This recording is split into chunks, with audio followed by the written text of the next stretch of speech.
नमस्ते बच्चों, आज हम व्यवसाय अर्थशास्त्र में बात करेंगे सीमांत उपयोगिता हास नियम की। अर्थात यह जो सिद्धांत है ये हमारी उपयोगिता हास का सिद्धांत है। ये हमें बताता है कि उपयोगिता का सृजन किस प्रकार से करना चाहिए, या अर्थशास्त्र में जो हम उपयोगिता के लिए कार्य करते हैं या उपयोगिता के लिए जो भी हमारी गतिविधियां है उन गतिविधियों को कैसे किया जा सकता है। तो उपयोगिता हास नियम सिद्धांत, इसको जानने से पहले हमें जानना होगा कि उपयोगिता किसे कहते हैं। हम बात करते हैं सबसे पहले सीमांत की।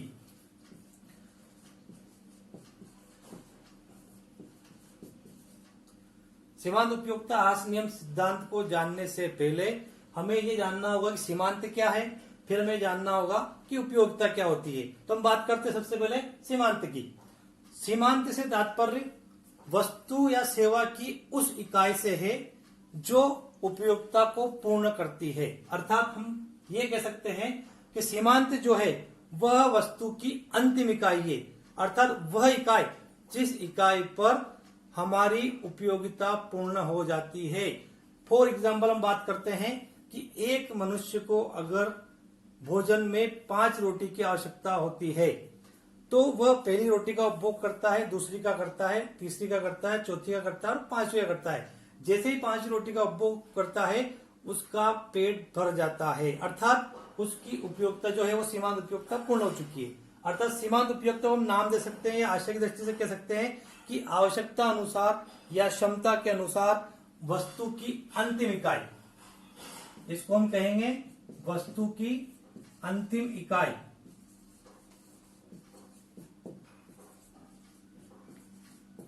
तो उपयोगिता हास नियम सिद्धांत में हमने एक चीज को जाना है कि सीमांत क्या है। सीमांत वस्तु या सेवा की अंतिम इकाई कहलाती है। अब हम फोकस करते हैं उपयोगिता के ऊपर। नंबर 1 हमारा होगा सीमांत। अब बात करते हैं उपयोगिता की। उपयोगिता किसे कहते हैं?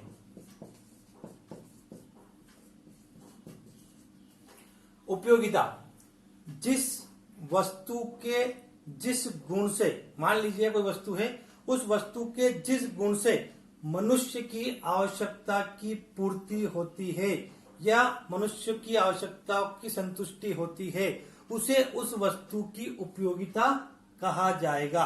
अर्थात रोटी से हमको ऊर्जा प्राप्त होती है, रोटी का ग्रहण करने से हमारा पेट भरता है, तो वो रोटी क्या हो गई?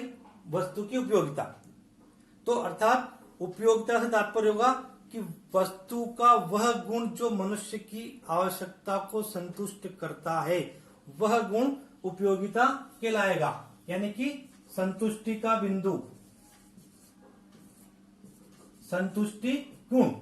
अब उपयोगिता को हम एक नाम से भी और जान सकते हैं, जिसको हम कह सकते हैं कि वस्तु या सेवा की वह शक्ति जो संतुष्टि प्रदान करती है, वो कहलाएगी हमारी उपयोगिता। अब दोस्तों ने सीमांत और उपयोगिता दोनों चीजों को यहाँ जान लिया है।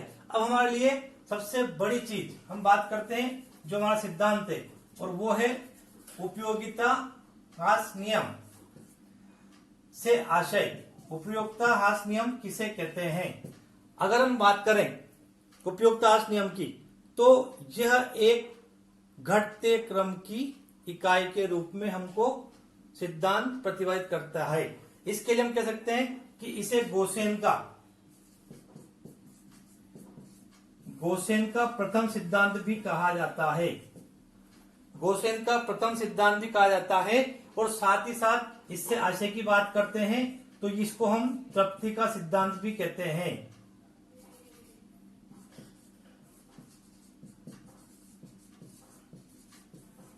आप चाहे तो नोट कर सकते हैं। उपयोगिता हास नियम से तात्पर्य तृप्ति का सिद्धांत, यानी वह सिद्धांत जो उपयोगिता को संतुष्ट या संतुष्टि प्रदान करता है। वस्तु या सेवा का वह गुण या वह शक्ति जो उपयोगिता को पूर्ण करता है, वह कहलाता है उपयोगिता हास नियम। अब इसकी बात करते हैं अपन उपयोगिता हास नियम की आशय से। तो उपयोगिता हास नियम से तात्पर्य वस्तुओं और सेवाओं के उपभोग करने की जो घटते क्रम की क्षमता होती है, उसे उपयोगिता हास नियम कहते हैं। अब ये हमको इसे परिभाषा के माध्यम से या जैसे मैं आपको बता रहा हूं उस माध्यम से या हम लिखकर इसको याद करें उस माध्यम से याद रहने वाला नहीं है। इसके लिए प्रोफेसर गोसेन ने एक सिद्धांत के लिए इस सिद्धांत के लिए एक उदाहरण बनाया है और जो बिल्कुल सटीक बैठता है और वह उदाहरण उस उदाहरण का प्रत्येक व्यक्ति प्रयोग करता है। आप मेरे साथ देखेंगे, फिर दोबारा रिवीजन कर रहा हूं। उपयोगिता हास नियम किसे कहते हैं? उपयोगिता हास नियम तृप्ति का सिद्धांत कहलाता है। तृप्ति से मतलब संतुष्टि, यह मैं समझाता हूं आपको। संतुष्टि का सिद्धांत, वस्तु या सेवाओं की इकाइयों का हम जैसे जैसे उपभोग करते हैं वैसे वैसे हमको संतुष्टि प्राप्त होती जाती है और उस संतुष्टि प्राप्त होने की अंतिम इकाई जो रहती है वो सीमांत रहती है, वस्तु की अंतिम इकाई, जहां हम वस्तुओं और सेवाओं के उपभोग पर ब्रेक लगा देते हैं या उसका उपभोग करना बंद कर देते हैं, उस बिंदु को ही सीमांत उपयोगिता हास नियम कहा जाता है। फिर हम बात करते हैं सीमांत उपयोगिता हास नियम घटते क्रम में होता है। मान लीजिए हम आम खाना चाहते हैं या कोई मनुष्य आम खाना चाहता है। अब आम की इकाइयां, प्रत्येक आम बराबर, वजन बराबर, उनकी क्षमता बराबर, उनसे मिलने वाली उपयोगिता भी बराबर। लेकिन जैसे जैसे मनुष्य आम का उपभोग करता जाएगा, एक के बाद दो, दो के बाद तीन, तीन के बाद चार, तो उस आम से मिलने वाली उपयोगिता घटती हुई रहेगी। लेकिन दोस्तों ध्यान रहे, ये सीमांत उपयोगिता जो है वो घटते क्रम में रहेगी, लेकिन कुल उपयोगिता जो है वो बढ़ते क्रम में रहेगी। अर्थात सीमांत उपयोगिता घटते क्रम में होती है और कुल उपयोगिता बढ़ते क्रम में होती है। अब जैसा कि मैंने आपको बताया कि ये ऐसे आसानी से हमको समझ में नहीं आएगा, इसके लिए हम बात करते हैं एक उदाहरण की, और वो है रोटी वाला उदाहरण, जो प्रोफेसर गोसेन ने अपने सिद्धांत में इस उदाहरण को सर्वप्रथम जगह दी और ये उस समय से ही आसानी से समझने वाला उदाहरण है।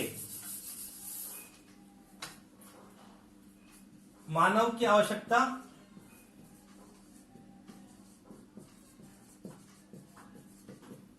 वो है रोटी। एक रोटी जिससे मिलने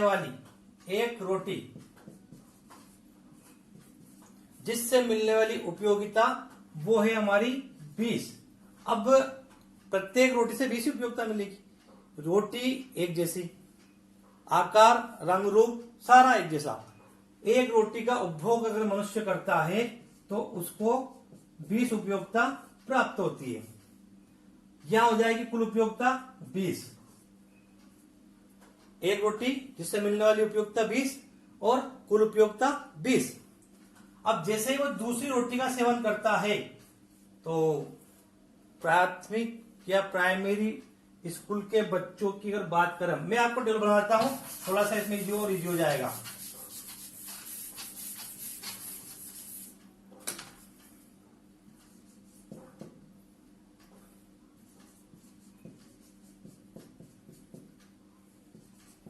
क्रमांक, उपभोग वस्तु की इकाइयां, उपभोग वस्तु से मिलने वाली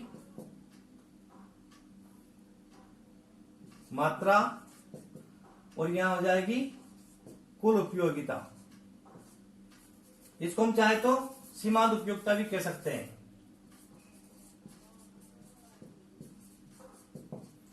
इस प्रकार से आपके 4 कॉलम बन जाएंगे।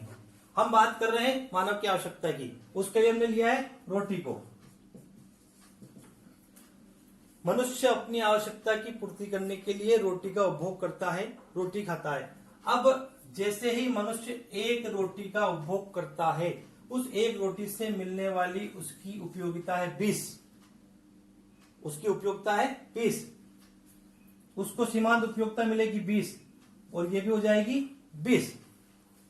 कुल उपयोगिता 20, सीमांत उपयोगिता 20। लेकिन हमने देखा है, हम भोजन करते हैं कि हमको 5 रोटी की भूख है, हम 5 रोटी खाते हैं। लेकिन जैसे हमने पहली रोटी खाई उसके बाद दूसरी रोटी खाते हैं, दूसरी रोटी से जो उपयोगिता मिलती है वो पहली की तुलना में कम मिलेगी। क्यों? क्योंकि हमने पहली रोटी यानी कि उसकी जो उपयोगिता है 20 वो ग्रहण कर ली है। अब जो दूसरी रोटी खाएंगे हम या दूसरी रोटी का जो उपभोग करेंगे उससे मिलने वाली उपयोगिता भी 20 रहेगी, लेकिन सीमांत उपयोगिता हमको कितनी मिलेगी? 15। लेकिन कुल उपयोगिता हो जाएगी आपकी ये बढ़ते क्रम में, ये हो जाएगी 35।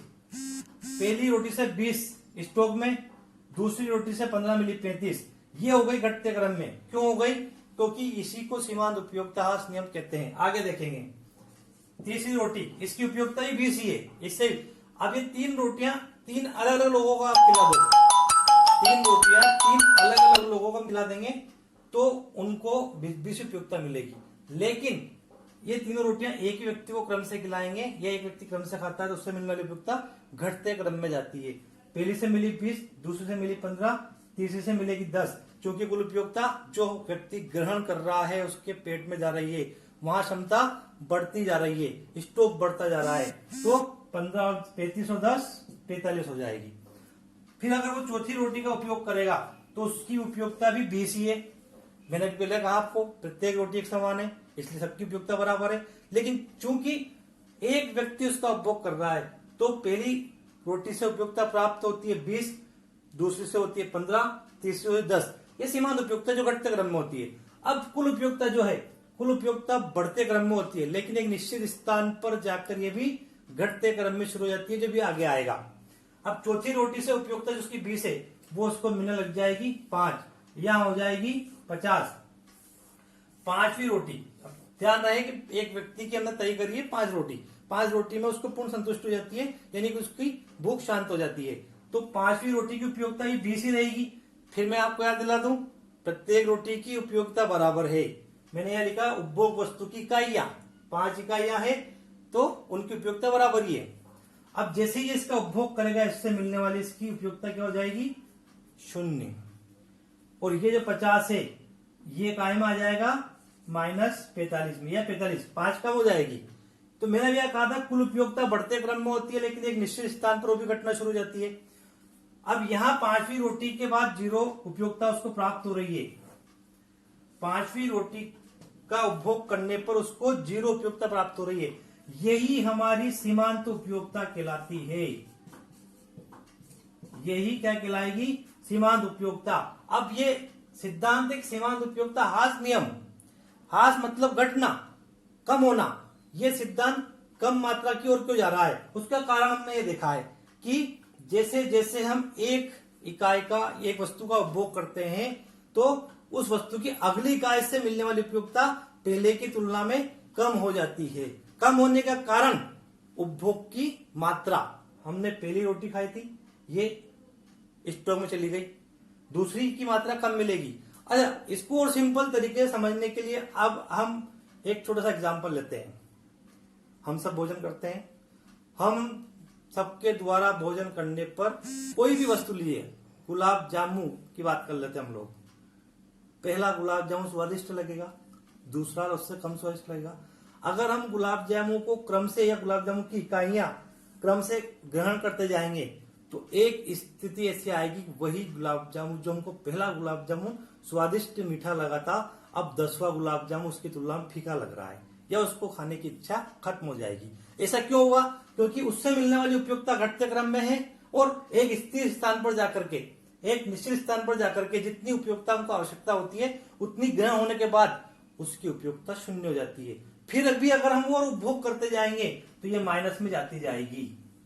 इसी को कहते हैं उपयोगिता ह्रास नियम, यानी कि वस्तु या सेवाओं की जो इकाइयां है, उन वस्तु या सेवा की इकाइयों का उपभोग करने पर उनसे मिलने वाली जो उपयोगिता होती है सीमांत उपयोगिता कहलाती है, और वो घटते क्रम में होती है, लेकिन कुल उपयोगिता बढ़ते क्रम में होती है।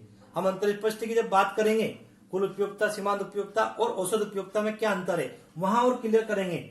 लेकिन सीमांत उपयोगिता घटते क्रम में होती है, कुल उपयोगिता बढ़ते क्रम में होती है, लेकिन कुल उपयोगिता भी एक निश्चित स्तर पर जाकर के घटते क्रम में शुरू हो जाती है। ये कहलाता है हमारा सीमांत उपयोगिता ह्रास नियम।